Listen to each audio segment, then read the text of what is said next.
3 ജില്ലകളുടെ രാഷ്ട്രീയം ഒരുമിക്കുന്ന മണ്ഡലമാണ് മാവേലിക്കര. മിക്കപ്പോഴും UDF തന്നെയാണ് കര തൊട്ടിട്ടുള്ളത്.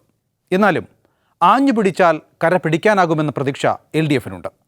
ഹാട്രിക് തികച്ച കൊടിക്കുന്നിൽ തന്നെ UDFനായി വീണ്ടും ഇറങ്ങാനാണ് സാധ്യത. 3 ജില്ലകളിലായി നീണ്ടുകിടക്കുന്ന ഒരു ജില്ലാ ആസ്ഥാനം പോലുമില്ലാത്ത കുട്ടനാട് പോലെയുള്ള നെൽകർഷകരുടെ, റബ്ബർ കർഷകരുടെ, കശുവണ്ടി മേഖലയുടെ പ്രശ്നങ്ങൾ സങ്കീർണമായ കാടും മലയും നിറഞ്ഞ ഒരു മണ്ഡലം. അതാണ് മാവേലിക്കര ലോക്സഭാ മണ്ഡലം.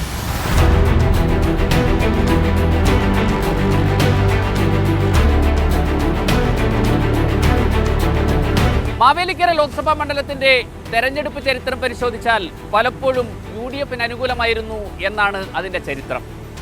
കോൺഗ്രസ് നേതാവായിരുന്ന രമേശ് ചെന്നിത്തലയാണ് മാവേലിക്കരയിൽ ആദ്യകാലങ്ങളിൽ ലോക്സഭയിൽ പ്രതിനിധീകരിച്ചത്. ഒടുവിൽ രമേശ് ചെന്നിത്തലയെ അട്ടിമറിച്ചത് CS സുജാത എന്ന CPM നേതാവ്. പിന്നീട് രൂപീകരിച്ച മാവേലിക്കര ലോക്സഭാ മണ്ഡലം സംവരണ മണ്ഡലമായി മാറുകയായിരുന്നു. ഈ സംവരണ മണ്ഡലമായി മാറിയതിനു ശേഷം നടന്ന 3 തെരഞ്ഞെടുപ്പുകളിലും വിജയക്കൊടി പാറിച്ചത് കോൺഗ്രസ് നേതാവായിരുന്ന ഇപ്പോഴത്തെ കോൺഗ്രസിന്റെ വർക്കിംഗ് കമ്മിറ്റി അംഗം കൊടിക്കുന്നിൽ സുരേഷ്. കൊടിക്കുന്നിൽ സുരേഷിന്റെ ഹാട്രിക് വിജയം കൊണ്ട് സമ്പന്നമാണ്, UDFന് അനുകൂലമാണ് ലോക്സഭാ മണ്ഡലമായ മാവേലിക്കര. മാവേലിക്കരയിലെ പുതിയ ലോക്സഭാ മണ്ഡലവും കൊടിക്കുന്നിൽ സുരേഷിനും എതിരിടേണ്ടി വരുന്നത് പലപ്പോഴും CPI ആണ്. മുൻപ് കൊടിക്കുന്നിൽ സുരേഷ് എതിരിട്ടതും CPI ആയിരുന്നുവെങ്കിൽ പുതിയ മാവേലിക്കര ലോക്സഭാ മണ്ഡലത്തിൽ സംവരണമായി മാറുമ്പോൾ കൊടിക്കുന്നിൽ ഇങ്ങോട്ട് വണ്ടി കയറുമ്പോഴും എതിരിടേണ്ടി വരുന്നത് CPI ആണ്. CPI ആവട്ടെ എല്ലാ ശ്രമങ്ങളും പയറ്റു നോക്കുമ്പോഴും പലപ്പോഴും വിജയം കാണുന്നില്ല. ഇടക്കാലത്ത് ചെങ്ങറ സുരേന്ദ്രൻ ഒന്ന് അട്ടിമറിച്ച് കൊടിക്കുന്നിൽ സുരേഷിനെ തോൽപ്പിച്ചെങ്കിലും പുതിയ ലോക്സഭാ മണ്ഡലത്തിൽ, അതായത് മാവേലിക്കര ലോക്സഭാ മണ്ഡലത്തിൽ കൊടിക്കുന്നിൽ സുരേഷിനെ തോൽപ്പിക്കാനേ കഴിഞ്ഞിട്ടില്ല. എല്ലാ പണിയും പയറ്റുന്നതിൻ്റെ ഭാഗമായി കഴിഞ്ഞ തവണ അവർ ഇറക്കിയത് അടൂരിൻ്റെ MLA ആയിരുന്ന ഇപ്പോഴത്തെ ഡെപ്യൂട്ടി സ്പീക്കറായ ചിറ്റയം ഗോപകുമാറിനെയാണ്. ചിറ്റയം ഗോപകുമാർ ചിട്ടയായ പ്രവർത്തനം കാഴ്ചവെച്ച് മണ്ഡലത്തിൽ നിറഞ്ഞു നിന്ന് പ്രവർത്തിച്ചിട്ടും കൊടിക്കുന്നിൽ സുരേഷിനെ അട്ടിമറിക്കാനായില്ല എന്നതാണ് സത്യം. ഏതൊരു ലോക്സഭാ മണ്ഡലത്തിലെയും പോലെ വികസന പ്രശ്നങ്ങൾ തന്നെയാണ് ഇവിടുത്തെയും പ്രധാന ചർച്ച. കൊല്ലം ജില്ലയിലെ കുന്നത്തൂരും കൊട്ടാരക്കരയും പത്തനാപുരവും ഈ മേഖലയിലെ തൊഴിലാളി പ്രശ്നങ്ങൾ പ്രധാനപ്പെട്ടതാണ്, പ്രത്യേകിച്ച് കശുവണ്ടി മേഖല. കശുവണ്ടി മേഖലയിലെ പ്രശ്നം കേന്ദ്ര സംസ്ഥാന സർക്കാരുകളെ ബാധിക്കുന്ന പ്രശ്നമായി ഈ മണ്ഡലത്തിൽ നിറഞ്ഞു നിൽക്കുന്നു എന്നതാണ്. പത്തനാപുരത്ത് ഒരു റബ്ബർ പാർക്ക് വന്നു എന്നതൊഴിച്ചാൽ റബ്ബർ മേഖലയെ പരിഗണിക്കുന്നതിന് ഈ മണ്ഡലം എത്രമാത്രം മുന്നോട്ട് പോയി എന്നത് ഈ മണ്ഡലത്തിലെ പ്രധാനപ്പെട്ട തെരഞ്ഞെടുപ്പ് വിഷയമാണ്. കുട്ടനാട് എന്നത് എപ്പോഴും എല്ലാ തെരഞ്ഞെടുപ്പുകളിലും സംസ്ഥാനത്ത് തന്നെ ചർച്ച ചെയ്യപ്പെടുമ്പോൾ ഈ മണ്ഡലത്തിൽ ഉൾക്കൊള്ളുന്ന പ്രദേശമായതുകൊണ്ട് സവിശേഷമായ ചർച്ചയാണ്. സംസ്ഥാനം കേന്ദ്രത്തെ കുറ്റം പറയും, കേന്ദ്രം സംസ്ഥാനത്തെ കുറ്റം പറയും എന്നതാണ് കുട്ടനാട്ടിലെ പ്രധാന പ്രശ്നം. പക്ഷേ കുട്ടനാട്ടിൽ ലോക്സഭാ തെരഞ്ഞെടുപ്പിലും കർഷകരുടെ പ്രശ്നങ്ങൾ പ്രധാനമാണ്.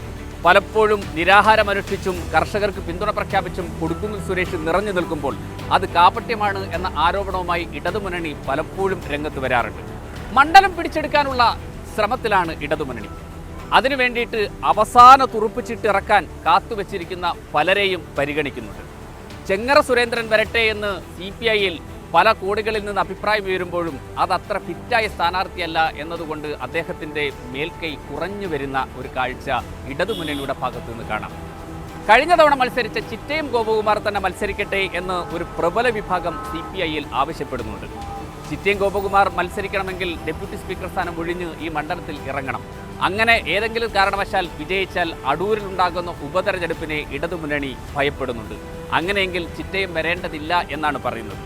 എന്നാൽ ഒരു യുവമുഖം കൊടിക്കുന്നിൽ സുരേഷിനെ അട്ടിമുറിക്കാൻ സാധ്യതയുണ്ട് എന്നൊരു വിലയിരുത്തൽ ഇപ്പോൾ CPIയിൽ സജീവമാണ്. പ്രത്യേകിച്ച് ആലപ്പുഴ ജില്ലാ കമ്മിറ്റിയാണ് അത്തരമൊരു പേര് മുന്നോട്ട് വെക്കുന്നത്.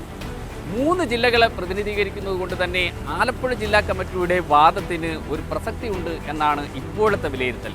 അങ്ങനെയെങ്കിൽ അഡ്വക്കേറ്റ് CA അരുൺകുമാർ എന്ന ഇപ്പോഴത്തെ കൃഷിമന്ത്രി P പ്രസാദിൻ്റെ അഡീഷണൽ പ്രൈവറ്റ് സെക്രട്ടറിയായ AIYFൻ്റെ നേതാവ് രംഗത്ത് വരാനുള്ള സാധ്യത ഏറെയാണ് എന്നാണ് പറയപ്പെടുന്നത്. അങ്ങനെയെങ്കിൽ ഈ ചെറുപ്പത്തിൻ്റെ മുഖത്ത് ഇറക്കി കൊടിക്കുന്നിൽ സുരേഷിനെ അട്ടിമറിക്കാനുള്ള ശ്രമം, ഇതുമല്ലാത്ത മറ്റൊരു അപ്രതീക്ഷിത സ്ഥാനാർത്ഥി ഉണ്ടാകുമെന്ന് അണിയറയിൽ പറഞ്ഞു കേൾക്കുന്നെങ്കിലും എത്രമാത്രം യാഥാർത്ഥ്യമുണ്ട് എന്ന് അറിയാൻ ഇപ്പോഴും സാധിക്കുന്നില്ല. UDFന്റെ ഭാഗത്താവട്ടെ കൊടിക്കുന്നിൽ സുരേഷ് തന്നെയായിരിക്കും സ്ഥാനാർത്ഥിയെന്ന് ഏറെക്കുറെ ഉറപ്പിച്ച മട്ടിലാണ് കാര്യങ്ങൾ മുന്നോട്ട് പോകുന്നത്. കാരണം കൊടുക്കുന്നിൽ സുരേഷ് മണ്ഡലത്തിൽ നിറഞ്ഞു നിൽക്കുന്നു, ഹാട്രിക് വിജയമുണ്ടായിരിക്കുന്നു. ഇനിയൊരു അവസരം കൂടി അദ്ദേഹത്തിന് നൽകണം. അദ്ദേഹത്തിന് ഇനിയൊരു അവസരം കൂടി നൽകുമ്പോൾ 9-ന് ശേഷം 10ാമത്തെ തവണയാണ് ലോക്സഭയിലേക്ക് മത്സരിക്കുന്നത്. 2 തവണ പരാജയപ്പെട്ടതൊഴിച്ചാൽ ബാക്കി എല്ലാ തവണയും വിജയിച്ചു. അതുകൊണ്ട് ഒരവസരം കൂടി അദ്ദേഹത്തിന് നൽകണം എന്നൊരു വാദം കോൺഗ്രസിൽ സജീവമാണ്. കാരണം കോൺഗ്രസിൻ്റെ ദേശീയ തലത്തിലുള്ള ദലിത് നേതാവാണ്. ഇപ്പോൾ അദ്ദേഹം കോൺഗ്രസിൻ്റെ പ്രവർത്തക സമിതിയിലെ ക്ഷണിതാവാണ്. അതുകൊണ്ട് അദ്ദേഹത്തെ പരിഗണിക്കണം എന്നതാണ്. അതുകൊണ്ട് കൊടുക്കുന്ന സുരേഷ് അല്ലാത്തൊരു സ്ഥാനാർത്ഥിയെക്കുറിച്ച് ഇപ്പോൾ UDF ക്യാമ്പിനകത്ത് ചർച്ചയില്ല എന്ന് തന്നെ പറയാൻ കഴിയും. അത്തരത്തിൽ കൊടുക്കുന്നിൽ സ്ഥാനാർത്ഥിത്വം ഉറപ്പിച്ചതുപോലെ മണ്ഡലത്തിൽ സജീവവുമാണ്. NDA സംബന്ധിച്ച് അവർ A ക്ലാസ് മണ്ഡലങ്ങളിൽ പെടുത്തിയ ഒരു മണ്ഡലമാണ് മാവേലിക്കര. BJPയുടെ ദലിത് മുഖവും സംസ്ഥാന ഉപാധ്യക്ഷനുമൊക്കെയായിരുന്ന PM വേലായുധനാണ് കഴിഞ്ഞ തവണ അങ്കത്തട്ടിലിറങ്ങിയത്. കാര്യമായ വോട്ട് വിഹിതമുണ്ടാക്കാൻ അദ്ദേഹത്തിന് കഴിഞ്ഞു എന്നൊരു വിലയിരുത്തലാണ് BJP ഉള്ളത്. ഇത്തവണയും വേലായുധന്റെ പേര് സജീവമായി ഉയരുന്നുണ്ട്. അദ്ദേഹത്തിന് മത്സരിക്കാൻ താല്പര്യമുണ്ട് എന്ന് മനസ്സിലാക്കാൻ കഴിയുന്നു. PM വേലായുധനല്ല മത്സരിക്കുന്നതെങ്കിൽ കോൺഗ്രസിൽ നിന്ന് BJPയിലെത്തിയ പന്തളം പ്രതാപന്റെ പേര് സജീവമായി BJP പരിഗണിക്കുന്നുണ്ട്. പന്തളം പ്രതാപനെ നിർത്തിയാൽ മറ്റ് ചില മേഖലകളിൽ നിന്നുകൂടി വോട്ട് സമാഹരിക്കാൻ കഴിഞ്ഞാൽ നിർണായകമാകാൻ കഴിയും എന്ന ഒരു പ്രതീക്ഷയാണ് BJP സംബന്ധിച്ചിടത്തോളം ഉള്ളത്. അതുകൊണ്ട് പ്രതാപന്റെ പേരും സജീവമാണ്. BDJSന് ആലപ്പുഴ വിട്ടുകൊടുത്ത് അവരെ കൂടി വിശ്വാസത്തിലെടുത്ത് മത്സരം കൂടുതൽ കനപ്പിക്കാനുള്ള ശ്രമം NDAയുടെ ഭാഗത്തുനിന്നുണ്ട്. ഏതായാലും UDFും LDFും തമ്മിൽ കനത്ത മത്സരത്തിലേക്ക് പോകും. കാരണം LDFിനെ സംബന്ധിച്ചിടത്തോളം ഇത് തിരിച്ചു പിടിക്കാനോ അല്ലെങ്കിൽ പിടിച്ചെടുക്കാനോ ഉള്ള ഒരു ശ്രമം അവരെ സംബന്ധിച്ചിടത്തോളം ഉണ്ട്. കാരണം പഴയ മാവേലിക്കര ഇടതുമുന്നണി ഇത് പിടിച്ചെടുത്ത ഒരു ചരിത്രമുണ്ട്. അതേ സ്വഭാവത്തിൽ ഈ മാവേലിക്കര ലോക്സഭാ മണ്ഡലം പിടിച്ചെടുക്കാനുള്ള ശ്രമം ഇടതുമുന്നണിയുടെ ഭാഗത്തു നിന്ന് കിണഞ്ഞ് ശ്രമിക്കും എന്ന കാര്യം ഉറപ്പാണ്. നിലനിർത്താനുള്ള തീവ്രയത്ന പരിപാടിയിലാണ് UDF. അതുകൊണ്ട് ഇരു കൂട്ടരും തമ്മിലുള്ള മത്സരം നന്നായി ഉണ്ടാകും എന്നതാണ് മാവേലിക്കരയിൽ നിന്ന് നൽകുന്ന ഏറ്റവും പ്രധാനപ്പെട്ട ചിത്രം.